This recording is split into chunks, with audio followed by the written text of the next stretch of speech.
जब हम माला फेरते हैं तो माला फेरते समय उन मणियों को बाहर निकालें या अंदर लें, और किस उंगली से करें? अंदर लें, ऐसा आना चाहिए। जैसे अपने हैं उंगली, अच्छा सीधा ले लिया ना, तो उसको यूं करते जाओ, अपनी तरफ लेते जाओ, फेर करके। पर जी उंगली से करें कि तर्जनी से करें उसको अंदर? वैसे कायदा से अनामिका से होना चाहिए, ये अनामिका कहलाती है। शुद्ध चीज़ अनामिका मानी जाती है। कुछ विशिष्ट कार्यों में मध्यका के लिया जाता है। तर्जनी को माला फेरने का अलग है। जब उच्चाटन, मारन, विद्वेषण, किसी के विनाश के लिए, दुश्मनी के लिए उच्चाटन मारन क्रियाएं की जाती, तब तर्जनी से फेरा जाता है। जब कोई विशेष अनुष्ठान किए जाते हैं, जो विशेष अनुष्ठान होते हैं, उनके लिए मध्यमा से कहते हैं, सामान्य रूप से अनामिका। इसी अनामिका से आप लोग तिलक भी करते हैं, सबसे बड़ा तिलक इसी से माना जाता है, तो ये कहलाती है अनामिका। सबसे बड़ी ये वाली मध्यमा अनामिका। और मध्यमा से फेरते हो तो कोई बात नहीं, तर्जनी से बाकी ये सब चर्चाएं हैं, मूल आगम में तो है नहीं। मूल आगम में तो माला फेरने का कोई उल्लेख है ही नहीं, कोई भी उल्लेख नहीं। जाप का उल्लेख है, माला का उल्लेख नहीं। जितने शास्त्र भट्टारकों के, यूं कहना चाहिए 12वीं शताब्दी के पहले जाप का तो उल्लेख है, लेकिन मालाओं के कोई पहले उल्लेख नहीं थे, कुछित कदाचित हैं। 9वीं शताब्दी के पहले जो पुराण लिखे रहे उसमें जाप ही जाप लिखे। माला किसकी होना चाहिए, माला क्या होना चाहिए, रावण के संबंध में, माला के संबंध में प्रयोग आता है, लेकिन वहाँ भी कोई धातु, कोई माला का कोई उल्लेख नहीं किया, कोई उल्लेख नहीं दिया गया।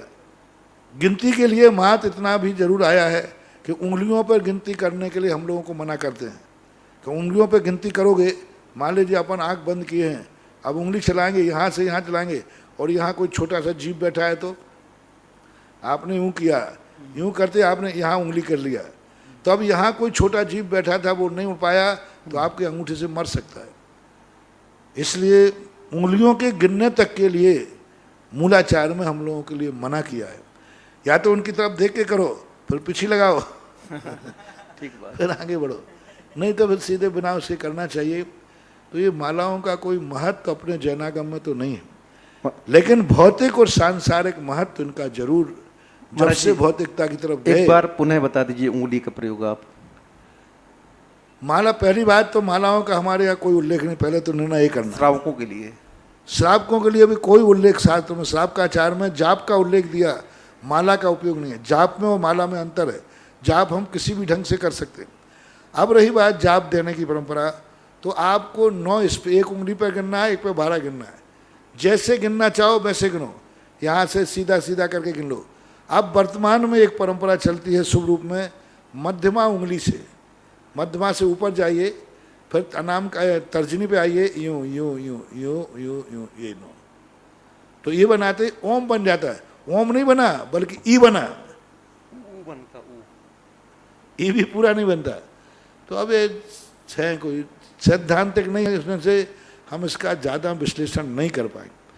तांत्रिक लोगों ने माला पर जोर दिया, मांत्रिक वालों ने नहीं दिया। मंत्र की परंपरा वालों में माला का उल्लेख नहीं, जाप का उल्लेख है। जब से तांत्रिक विद्या के ऊपर प्रभाव पड़ा, भट्टारक लोगों ने आए, तो तांत्रिक विद्या वाला जाप के कम जोर देता है, माला पे ज़्यादा जोर देता है।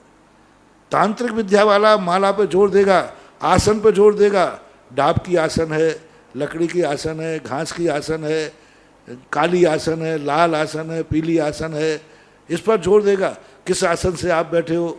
तो ये सब तांत्रिक लोगों की परंपराओं में आया। और तंत्र पर जैन दर्शन में भी तांत्रिक विद्या का बहुत बड़ा प्रयोग हुआ।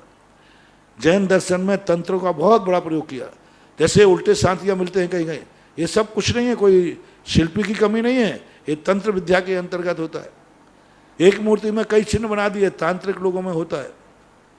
तो ये कुछ तंत्र विद्याएं पहले भट्टारकों के समय चलती थी, उस कारण से शिल्प में भी अंतर आ गया, ऐसा माना।